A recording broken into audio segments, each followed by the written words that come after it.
Hey everyone, this is Cameron Bowen, Tim from Young Justice, and you're listening to Whelmed, the Young Justice Files.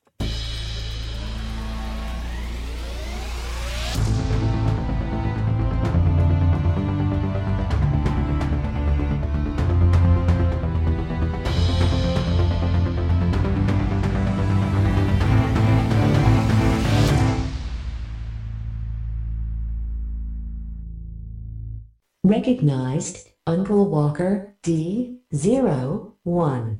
Recognized, Emily of Arden, D12. Hello, team. Welcome to Comic Commentary, tie-in issues 9 and 10. In this series, we'll be reviewing the Young Justice tie-in comics that folded directly into the story arcs of the animated series. My name's Rich, and I'm here with my amazing co-host, Emily. Hi, everybody. In Comic Commentary, we are discussing how the tie-in comics relate to the video game, the first two seasons of Young Justice, and the broader DC universe. Unlike our regular review episodes, we won't be having a Crashing the Mode segment, so consider this your spoiler warning. If you would like to get in touch with us, you can find us on Twitter at the YJ Files, on Facebook at Crashing the Mode, on our website, crashingthemode.com, on the yjfiles.tumblr.com, and at our email address, whelmedpodcast@gmail.com. And with all that out of the way, let's hand it back to Emily for... Hello, Megan! Today, we're talking about issues 9 and 10, entitled Cold Case and Hot Case, respectively. The issues were released on October 19th and November 16th of 2011. The timestamps in Universe are August 13th through 15th, and it ties in between Infiltrator and Denial and is set 2 weeks before Downtime, which becomes important when we start talking about things. The writers for these two issues are Greg Weisman and Kevin Hopps. The penciler was Christopher Jones, and Dan Davis on issue number 9. The inker was Dan Davis, the colors Zach Atkinson, and the letterer was Desi Cienti. Just in time for your next mission. Our establishing shot for this issue is a very bored-looking team, yawning or just snacking their way through a lecture on espionage and infiltration techniques that's being taught by Captain Atom. Since they are bored with the lecture, Captain Atom decides they should take their lessons into the field to investigate a cold case. In this case, that would be the death of one Nathaniel Adams, Captain USAF, back in 1968. Rather than sit through more lectures, the team takes the case.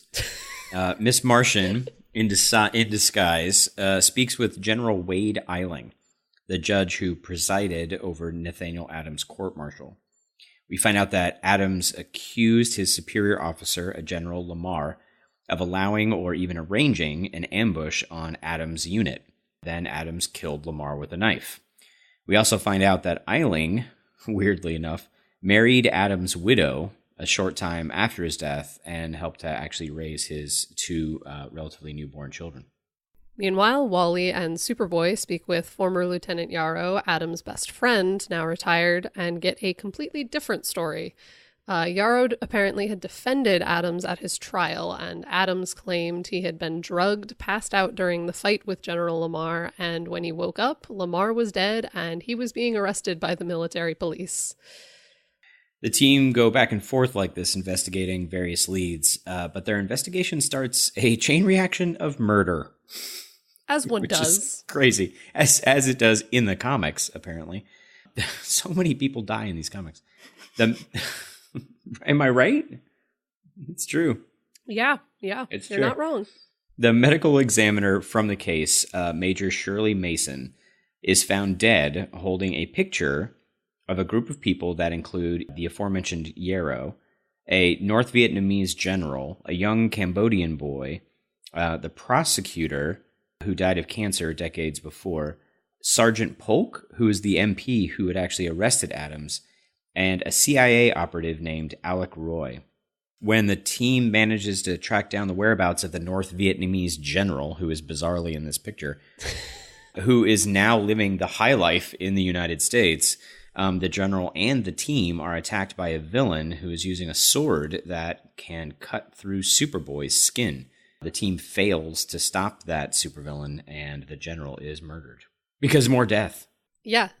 Did you know that this entire issue can be summed up as if you turn a page, somebody's probably dead on that page. I don't know. It's like Game of Thrones, man. Yep. but for kids. Game of Thrones for kids. But for kids, right. But for kids. That's how I describe this issue. So the team then sees the picture as a possible hit list and goes to see Adam's best friend, Yarrow, but Yarrow's house explodes as they get there. 'Cause more death. At first, they believe the body inside was Yarrow's because of a tattoo on his arm, but eventually discover that it was instead the body of the military police officer Polk.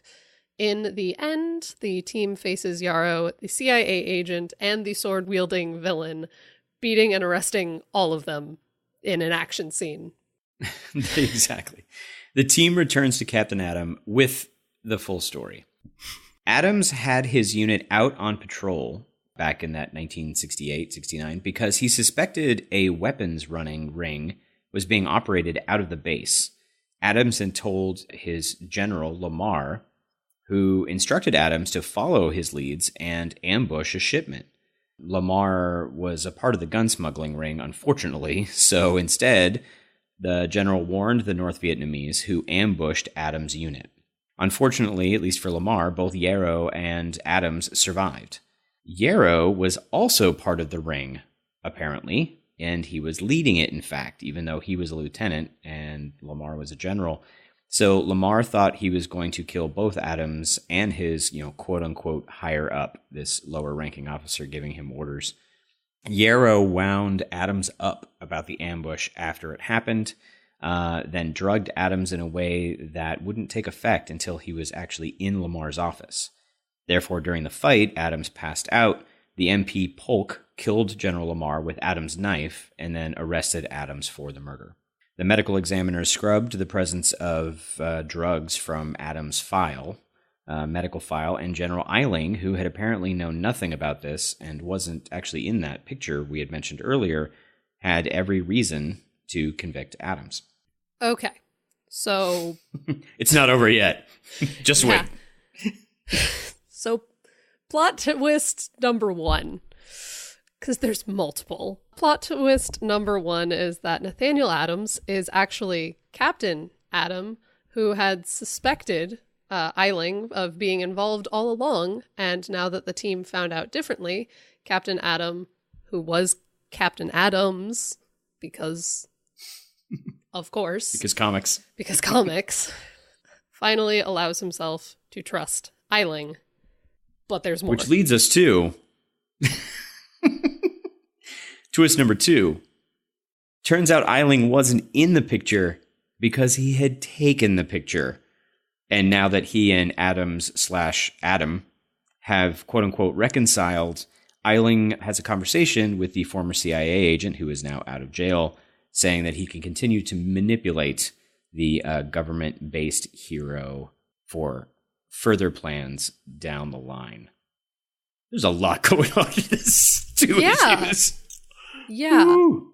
I actually like I have a lot of asterisk because I like this actually better the second or third time that I had read it than the first time. It's crazy. I find it hilarious that the first issue, the tagline on the cover is Captain Adam wants you to solve a mystery, and I'm like, no child reading this is gonna figure out this mystery. Right, I can't figure out this mystery, Captain Adam. You are asking too much. All right, well, let's go on to the Aster. Superboy, are you alright? I'm fine. Feeling the Aster. Why don't you dive in first with a few things? Okay. Because I knew a little bit more about Captain Adam before I read this, but you didn't, right? You don't know that much about Adam. I don't. I still don't. I still don't after reading it. That's fair. I'll fill you in. Yeah. I was confused. But aside from my confusion with a lot of this 2-part issue, I really do love that this issue just starts with all of them being very tired, bored teenagers. Because I really like when we get to see these characters and any characters in this kind of genre just be kids first and heroes second.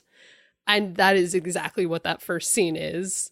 And I just love that little way that they do that, and the way that it's just 6 still panels of all of them sitting there, and they get across all of their character traits really quickly, and I love it. It's just such a fun little way to open it. Yeah, I agree. I also, going to the superhero side of things rather than them just being teenagers, the use of McGann's powers in issue 9 specifically is absolutely crazy, and I love it. We had to like glance over some of the details here, guys, because there's a lot going on. Our summary, this one is so plot heavy instead of like what actually happens. I know, right?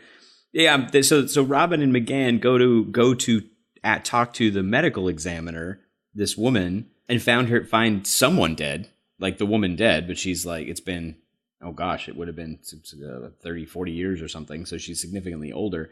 So they're like, well, we don't know if exactly this is the person, and we don't want to disturb the crime scene. And so McGann just shape changes at a genetic level, just duplicates the woman genetically. First, they see that she's holding something, but it has collapsed on top of it, and they can't see what it is. And Robin's like, well, we can't disturb the crime scene to figure out what it is. And McGann is like, well, I can just perfectly levitate her body without moving anything, and we can see the picture that she is holding, because it turns out it's a picture, and then put her back down with no issues. And I'm like, okay, that's crazy.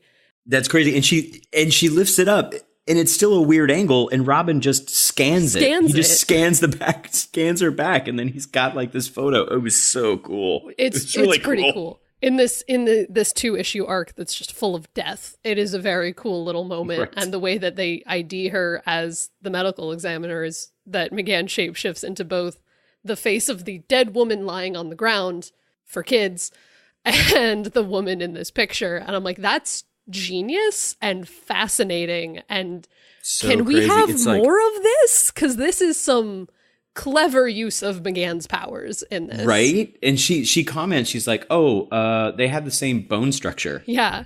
And I'm like, when did you become like a medical anthropologist? Like, that's amazing that you can like, you have such control over your body and what you shape change. Oh my God.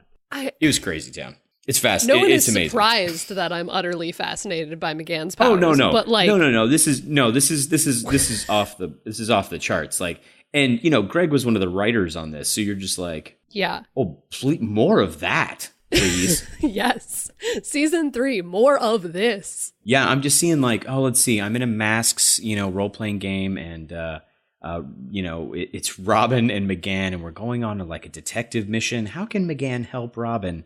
How can I spend that 1 team point? Let me create this crazy thing I can do with my powers. Yes. It's incredible. There's definitely more. Like, every character has some pretty interesting scenes. In another scene that we had to gloss over to tell you all the plot in a succinct enough way, when Aqualad and Artemis go to talk to, I think it's Lieutenant Yarrow's kids. No, it's Captain Adams' kids.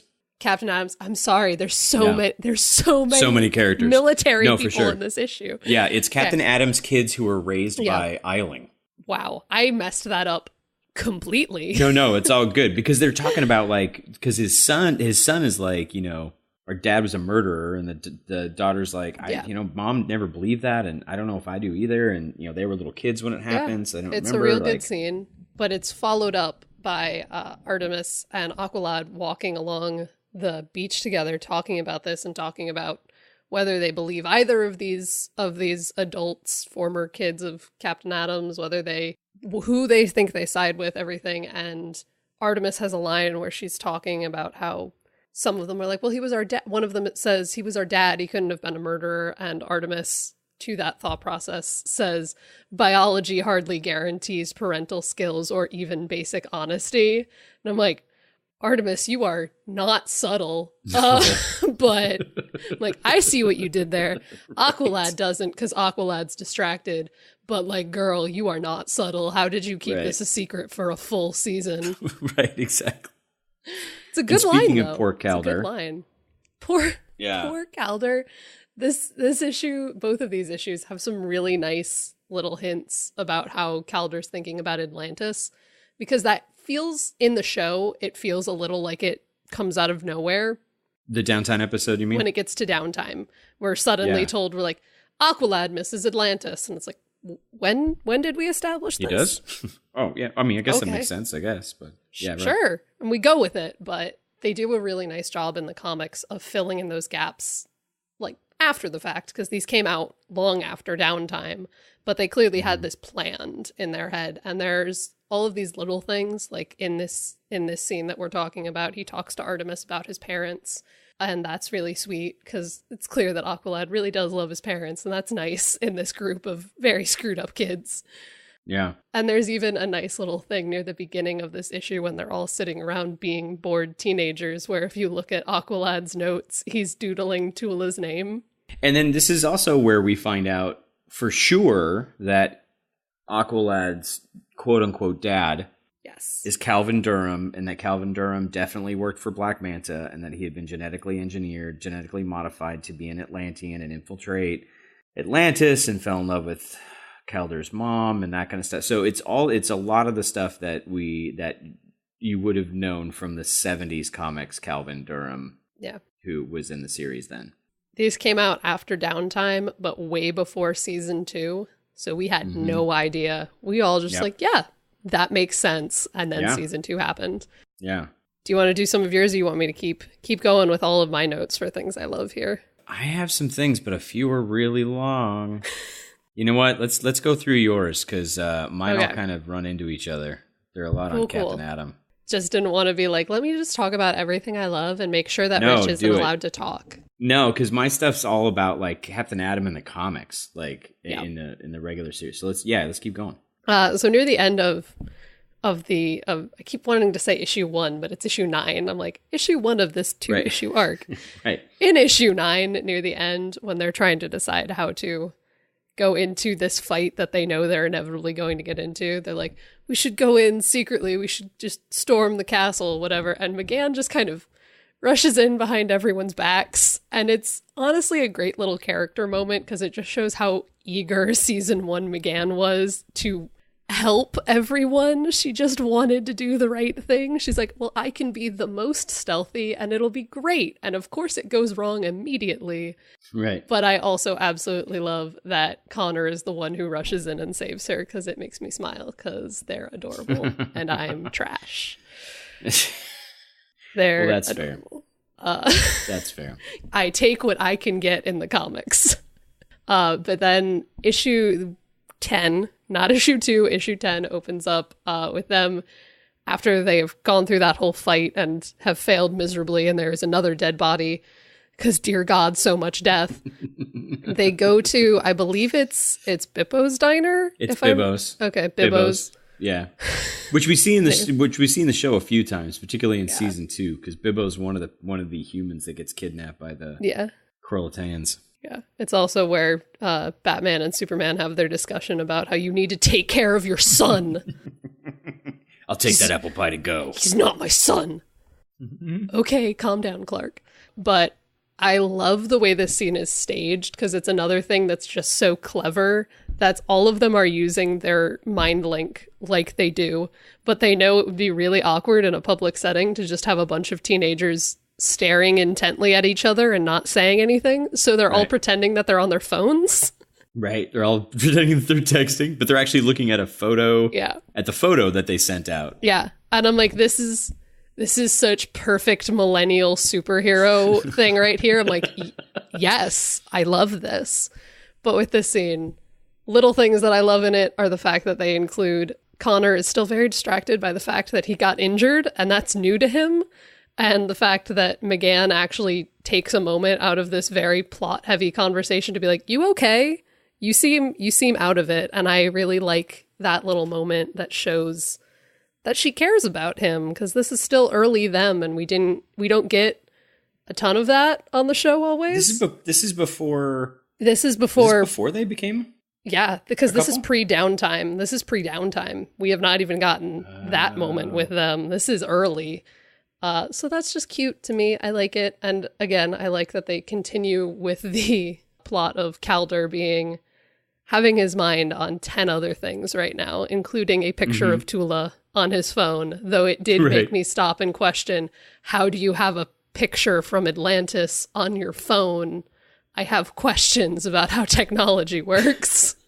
Well, the Atlanteans in the DC Comics universe are actually technologically advanced. So I suspect they have some way of taking a photo. Now, getting it from Atlantean format what is that, a dot ALTN file? I don't know. And converting it to something else. I hear you.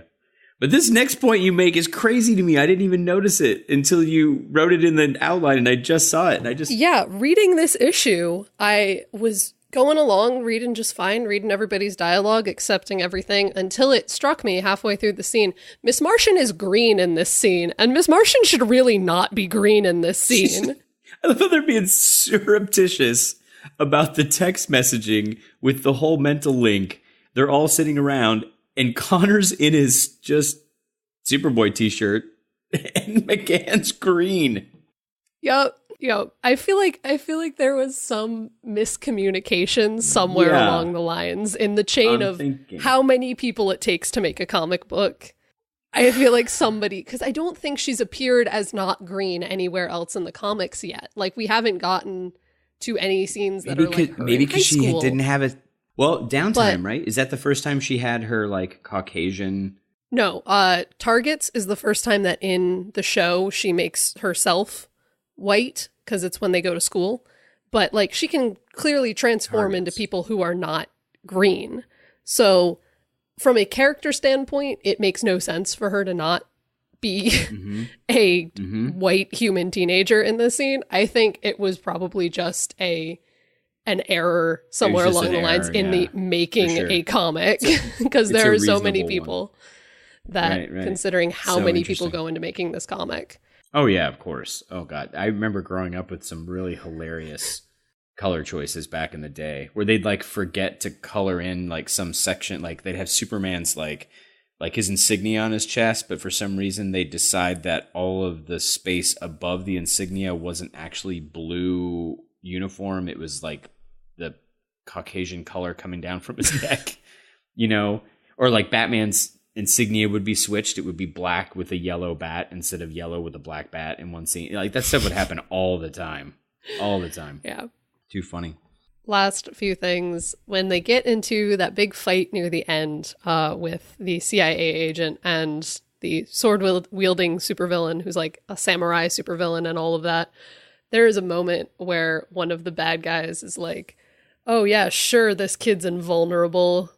My sword almost cut him in half. And somebody's like, your sword could cut the real Superman in half. That doesn't prove anything about how invulnerable this kid is. Right. And they bother to include that Superboy like smiles to himself at that. And it warms my heart in the weirdest sort of way. Cause like, I like that he's kind of reassured in his confidence of like, oh, okay, it's not me. I'm not invulnerable. This sword is just crazy. And on some level, it also like brings him closer to being like Superman, which is all he wants right now because we are so early in the series.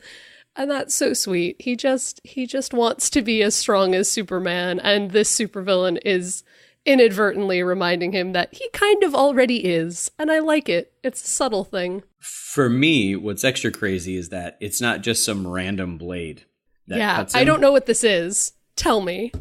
They make... I think it's going to have to wait because there's so much going on in the background. Like, this one mention of an excionizer blade, and I was just like, what? And then I was like, who is this villain? And then I'm like, oh my god, it gets bonkers, guys, in a minute. Anyway, okay. wasn't just your average everyday blade, and they didn't just throw in the name excionizer blade for no reason because Greg Weisman. So anyway, keep going. You got a couple of other good, interesting points here, and then I'm going to do a deep dive. So last two things before we go into everything that you have planned.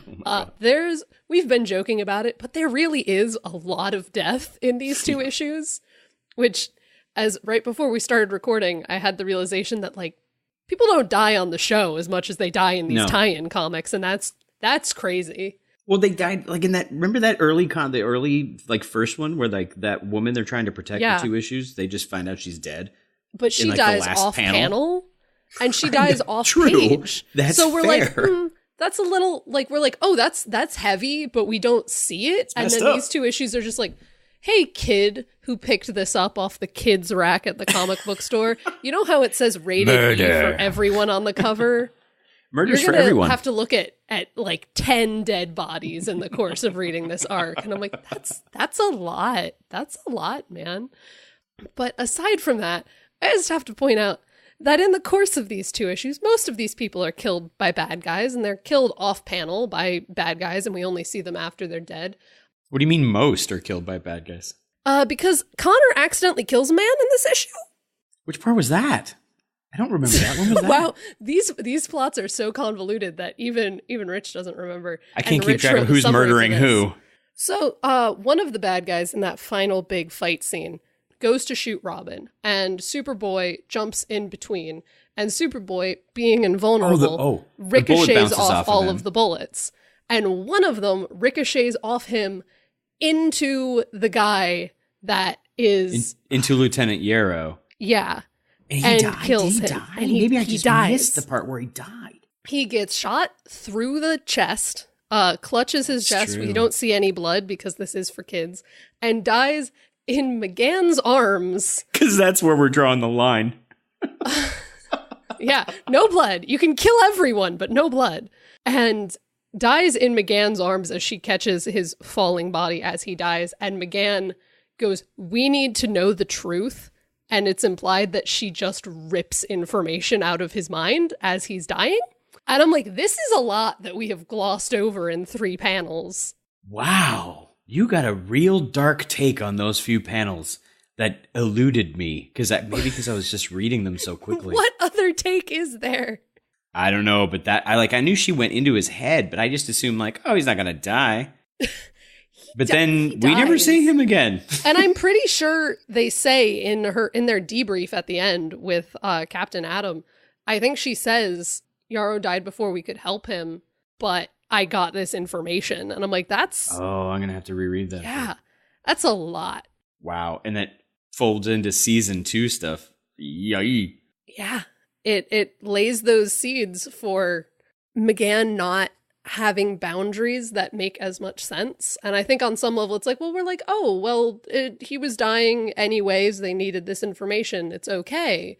But then it's like, okay, well, then where's the line? And I think that's always the thing with McGann going into season 2, that seeing it laid this early brings up those really interesting questions of like, okay, where is the line? Because no one ever gives McGann a line until she's crossed it. So I think that's a really interesting thing that they laid the groundwork for this early, because these issues were coming out during season 1 while season 1 was still airing and were set so early in the continuity of season 1 that I'm like, wow, that's a lot. That's a lot to have happen. No, wow. Yeah, I'll have to reread that ending again. I think I was trying to read it because I'm trying to figure out like, how am I going to wrap all this plot in here? Because there's a lot of plot going on. There is a lot and of it does plot. it is interesting to have you read it and have me read it, because you didn't tell me you didn't realize even at the end that Nathaniel Adams was Captain Atom? I did. That's like it. Okay. But it's At the end. I only knew that when it was spelled out for me. Gotcha. Like once gotcha. they tell you like, "Hi, I'm Captain Atom. Thanks for solving my murder." I'm like, Right. "Oh. Right. Now things make sense." But I Gotcha. did not know that going in, didn't know that for all of it. And then of course that second double plot twist still confused With me Eiling. rereading it. I'm like, "Okay, wait, I thought I'd finally understood the mystery, and now you're telling me I didn't." Oh God. Right. This is It's the an interesting worst take on episode Eiling. of Murder, She Wrote. Oh God. We need Angela Lansbury here to fix this. I don't know what's happening. No, it all makes perfect sense. I'm sure it does. But I was like, I didn't get it. I was like, I am very confused. And if people were paying attention, General Eiling that's in the comics here is also the Eiling that shows up in Failsafe. The one who says, "I don't care who you are, you wear the S and you get the job done." That's General Eiling. That's the same guy. So did you just blow your mind? Yeah, I didn't know that. I don't know any of these characters, guys. General Wade Eiling. Yeah. He's also has Eiling has a key part in the Justice League Unlimited, particularly the first season of Justice League Unlimited, after the 2 seasons of the Justice League regular animated series. He's the one who tries to nuke an island to kill Superman. So Deliver the package. Yeah, it's a good one. You should go check that out. Because Eiling is always a person who's like really walks a thin line. It's like he's you kind of want him to be a bad guy, but you also kind of understand what he's doing and why he's doing it. And he's a military guy, but at his best interpretations, he isn't like your cliche, just testosterone driven idiot. Which I don't like those interpretations of military personnel anyway, because I just have too many friends and family members who have been in the military who are not like that. So it's kind of a weird take, but I don't know. It's interesting. But anyway, yeah. So that's Wade Eiling. He's in the show as well. So now you've got a lot to tell me about Captain Atom. So much about Captain Atom. Okay, guys, this is basically going to be a little Secret Origins, mini Secret Origins here, because this whole thing is Captain Atom. But the first thing you need to kind of understand is like why Captain Atom is like in this issue and why we do a deep dive of him in these 2 issues, and also why Captain Atom is like chairman of the Justice League in the 2nd season, because he's a character that not a lot of people know. If you're only watching like Justice League Unlimited or Justice League International, you know the character, he's in there, but you are not international, the regular Justice League and Justice League Unlimited. But he's not a character a lot of people know. But he was back in the 80s. Captain Atom originally appeared in a comics company called Charlton Comics back in the 1960s. That's when I first started reading Captain Atom, was when he was a Charlton character. And then he was bought by DC. The whole Charlton lineup was bought by DC. And there's a number of characters, including, if I remember correctly, Blue Beetle was also a Charlton character. I'm going to be doing a Secret Origins on Jaime and Ted Cord here pretty soon. And we're also going to have Jeff Stormer back on the show to talk about Blue Beetle and Ted Cord a bit. Anyway, DC bought Charlton Comics, and then they translated those characters into the DC universe. Greg Weisman, along with Cary Bates, were 2 writers that were responsible for translating him into the DC Comics universe. So he's got a real soft spot. Greg's got a real soft spot for this character. And the character of Captain Atom, including his origin, is attributed as being the inspiration behind the Dr. Manhattan character, who is the cornerstone, ultra-powerful character in the Watchmen series and the Watchmen movie, if you've seen that. So let's just dive into the Secret Origin before we get into this sword and stuff. So he was originally created in 1960 by Joe Gill and the legendary Steve Ditko for Charlton. Of course, the post-crisis version, as I was just saying, started around 1987 or so with Cary Bates and Greg Weisman, who kind of reinvented him for DC Comics. So his origin has had some variations with the New 52 and some other stuff, but basically it follows pretty closely to what you see in the comics. So he was accused of a crime he didn't commit. He was sent to prison on a death sentence, but what we don't see here in the comic is why Adams died. They just say he died a year after he was in prison. But what had happened is, in at least one version of his background, is that the government had acquired this alien spaceship made of some xenometal of some sort that they couldn't, they weren't able to cut it, they weren't able to crack the metal, they didn't know what it was made of. So, in the infinite wisdom of comic military, they wanted to blow up a nuclear weapon under the ship with a human test subject in it to see what would happen. Because, they hadn't figured out that origins happen yet. So, if Adams survives, I killed Emily. If Adams survives, he gets a full pardon. So, he agrees to the test. The explosion goes off. Adams appears to have been completely vaporized. But what actually happens is even more bonkers than you might think. Not only does he kind of get vaporized, he jumps 20, 30 years into the future. And now he's covered in this metal. So he reappeared. This is the Vietnam era. So in this rewrite that Greg and Cary Bates did, he disappears from 1967-68 and reappears in 1987, 1986, 1987. Well, because he died, because technically Nathaniel Adams died, he never had his pardon executed. So he reappears 20 years later as the same person, and the current government is not going to okay the previous government's agreement to give him a pardon because he technically survived, but they do offer him a different deal, which is become a superhero that works for the government. So now he walks this thin line between literally still being an officer in the Air Force and also being a superhero. And this comes up in the Justice League Unlimited series because, which was genius. If you guys haven't seen it, go find it, man. The whole season is about the government versus the Justice League. How does the government react to the idea that the Justice League has this space station in space with a giant, basically, weapon of mass destruction mounted on it? What if the Justice League decides they don't like the way humans are doing things and take over the world? And how does the government responding to that? And that's where you get characters like General Eiling, who's like trying to kill Superman, but he's also trying to kill this other thing as well, and a bunch of other stuff, trying to theoretically defend the normal people of the world. But they draw on Captain Atom and call him up back into service with the government. So now he has to switch sides against his own allies in the Justice League. It's crazy. It's amazing. So as part of post this experiment that went wrong, they developed, the government, while he's time jumping into the future, they developed this technology that allows them to cut through this metal to use it for various things. And it's called Xionizer technology. So the blade that this samurai guy is using that cuts Superboy is actually using a technology that was developed to cut through the metal of the suit that Captain Atom has. So this villain that's in the comic, they didn't use his name, which is good because it's terrible. They just call him the Cambodian in the comic, which is just horrifyingly 80s. They call him like Reiko or something like that. I think it's his actual name.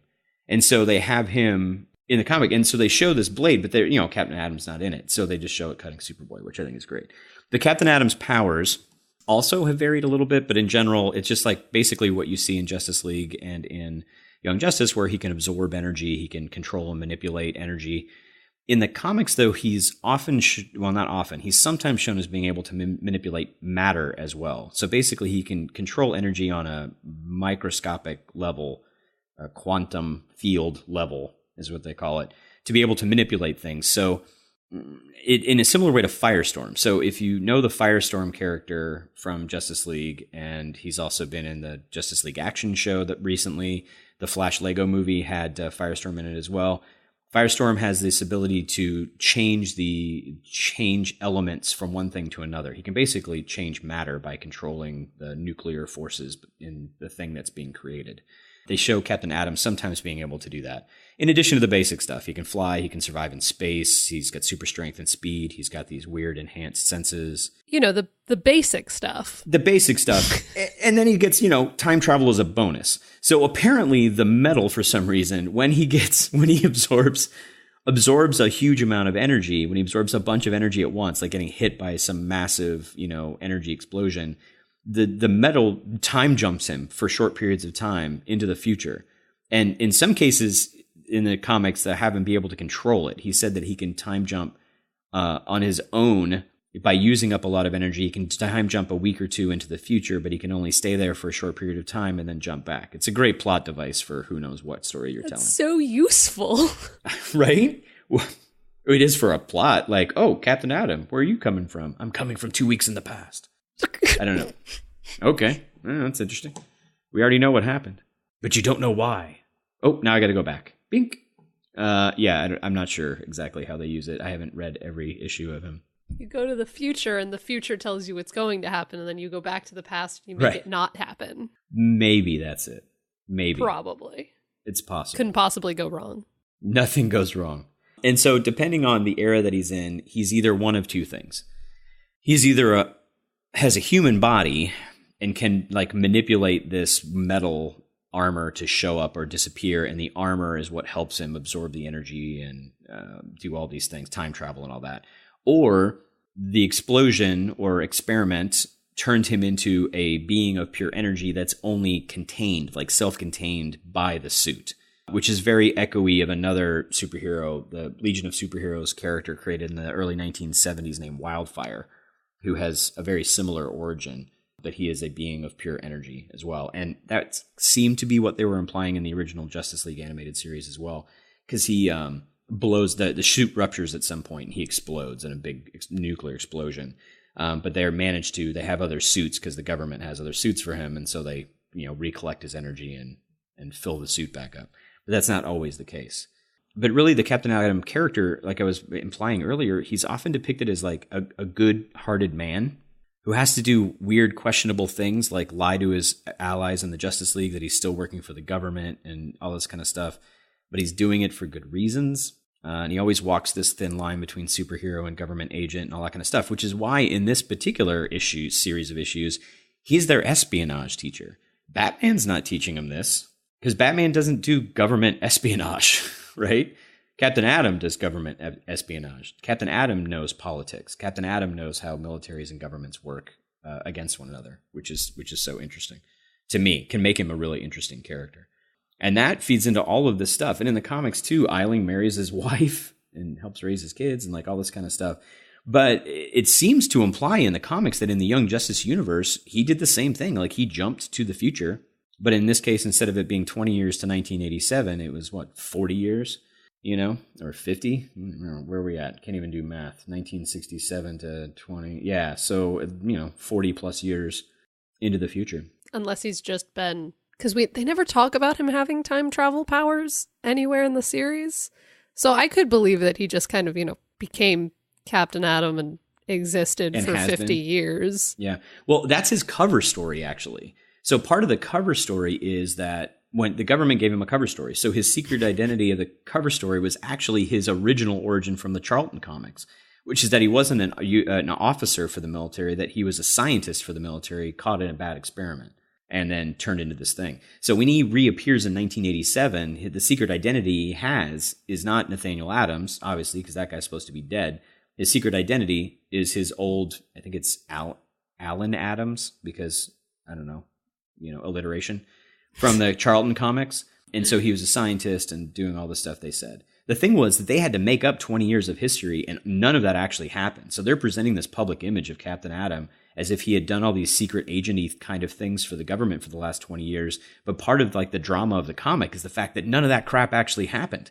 And so people know, like people try to find out that there's some conspiracy going on with who this guy is. So it's possible like he got the powers back in 1968, according to the comics, and just, came forward. But I think it'd be interesting if they still did the time jump thing and the whole deal. I totally think it would be interesting. It's just, I don't want to assume anything just because we don't have any evidence for it. But no, I agree with you. Yeah. Well, but here's the reason why, the reason why I say it is because of the artistic license we're going to get into in just a second. I also just want to say, talking about all of this, because I went and opened my comic up next to me while we were talking about this, talking about whether or not he's being of pure energy or a normal man in a suit. There's a 3-panel thing where he transforms from being Captain Atom into being Nathaniel Adams that still confuses me. I'm like, I don't know what you just did. Yeah. And that's the confusing part, because you still don't know, because you're looking at this and you're like, okay, wait, was he in the suit? But if he was in the suit, why didn't he just take the suit off? If he's glowing like that, does that mean he's transmuting energy and giving himself the semblance of a human form? We still don't know. I don't know. So interesting. I have so many questions, and this comic answers none of them. None of the questions. It's a comic full of questions. And no answers. None of the answers. It poses 10 questions, answers one of them, and says, "We good?" and walks away. And right. I'm like, wait. So for me, reading through it the first time, I enjoyed it. I have to admit that I had to read it a second time to make sure I got like a lot of the details. But the first time through, because as soon as he said Nathaniel Adams at the beginning, I was like, oh, dude, he's sending him to solve his own murder. That's fantastic. This will be really interesting. Which I agree. It's fascinating when you know that. But not if you didn't know that. You're just like, who is this guy and why does he care? And why is it cold case from 1968? And I can see how that can be really confusing. And then all these characters and not understanding catching that Eiling is this character from the comics and who was actually in Young Justice and all that kind of stuff. I mean, it can be confusing. It takes a few reads through. In case anyone is confused, I think this is a fascinating murder mystery, and it's really well written and very convoluted in a good way. But I feel like it works better when you have the background information I didn't have. Yeah, I agree. Going into it. So I can totally see that. I don't think it's a bad set of issues by any stretch of the imagination. It's just a very confusing set of issues if you don't know what you're getting into. Right. Well, the villain in this confused the heck out of me, because I don't know enough about Captain Atom to know about this one random Cambodian boy that grew up to become this character with a weapon that could cut Captain Atom's arm. I didn't know any of that. So I'm like, okay, they named this technology, so it's got to be in there. And so when I was doing research, I was like, oh, there it is. Oh, interesting. Also, as a final side note about these two issues, because I just remembered this. Christopher Jones did the covers for these two issues, as he does the covers for most of the series. But these two, I remember distinctly, Christopher Jones for a while on his website had a series that he did where he broke down the different sketches that all of the Young Justice covers went through before they settled on a final design. And I very much remember that these two issues went through a lot of really different, really cool designs. So if people ever want to look at those, I think it's just ChristopherJonesArt.com, but I might be wrong about that. Yeah. Give me Well, one second. yeah. If you find it, put it in the show notes, Emily. We will put it in the show notes for the show and let people jump over there because we love us some Christopher Jones. Yeah. Well, let's go straight into artistic license because it pretty much directly has to do with all this stuff we're talking about. Go for it. Have all four sidekicks ever been in the same place at the same time? Don't call us sidekicks. In artistic license, we'll be recommending individual issues, miniseries, and graphic novel collections, both from DC Comics and other companies who have titles we think Young Justice fans will enjoy. Artistic license is designed to give you an on-ramp into the classic story arcs of the past, so you might catch a glimpse of what's to come in the future. And in this case, there's two things. First of all, you can go back and just read the Captain Atom series that I was just mentioning. Again, Cary Bates and Greg Weisman, the original run that went from 1986 to 1991. I don't know if they were on every single issue, but they were on a lot of issues, and they're attributed for this reboot of Captain Atom. And then you can read some of the stuff we're talking about. His stuff in Cambodia, when he was an agent doing stuff in Cambodia, which is where this Cambodian connection comes from, and all this kind of stuff.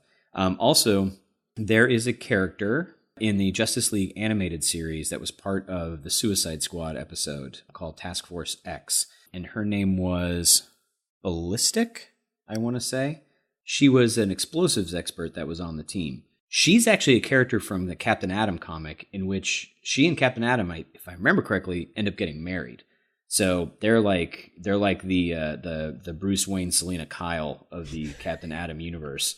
So you can go back and read some of that stuff from the other stuff. We'll put a link into the Comixology, just issue number 1. You can check that out. But the other one that I really want to talk about is a compilation called The Fall and Rise of Captain Atom. And that was by Cary Bates and Greg Weisman with art by Will Conrad. It was a mini-series that came out kind of rebooting, not really rebooting, kind of doing an emphasis on Captain Atom because they wanted to bring back the original team to see what's going on with Captain Atom now. And in this particular case, Captain Atom has a problem. And the problem is that he can't control what his body is doing. And he has, during a rescue, he ends up having a pretty bad accident in which he may or may not have killed people. So they put him in isolation as his body starts to deteriorate, and then he has a massive explosion. The massive explosion triggers the metal that we were just talking about, and he ends up being shot back in time 20 years into a normal human body with no powers. And the story is about what he is going to try to do or try not to do to try and have a normal life for himself, basically during the decades that were stolen from him. It's a really interesting story. I'm actually only about halfway through it right now, and I think it's absolutely fascinating. So you should go check that out. We'll definitely have a link to Comixology in the show notes from there. And if you enjoy it, as always, just pop over and talk to Greg and let him know that you checked it out. Hopefully on our recommendation. And enjoyed it. And I think that's it. I think we can wrap up this mission and head out of the Watchtower. The best way to support the show is, of course, just sharing it with a friend. You can also support us with 5-star reviews on Apple Podcasts or your podcatcher of choice. Leaving a rating and review pushes us up in the search ranks and helps other people find the show. Also, please continue to hashtag buy YJ Comics on Comixology and buy the show somewhere online until that DC streaming service launches, hopefully sometime this year. We can also now use hashtag Young Justice Outsiders when talking about Season 3, and if you want to help us get more episodes, more Secret Origins, more actual play podcasts, and more of all the other stuff that you love, please consider supporting us through Patreon. For just a few dollars a month, you can help us do even more with the show while getting some great rewards for yourself. And remember, stay whelmed, everyone. You've been listening to Whelmed, the Young Justice Files podcast. Our hosts are Rich Howard and Emily Booza. Our editor and producer is Neil Powell. Our theme was composed by Emily Mio. Our logo was created by Kevin Bates. Whelmed is a fan-made podcast and is not officially affiliated with DC Comics, DC Entertainment, Warner Brothers Animation, and any other owners of Young Justice or its related source material. As such, these companies have sole ownership of all symbols, images, names, logos, and proprietary material related to Young Justice. Original content of this podcast is ours under Creative Commons. Thanks for listening, and stay whelmed.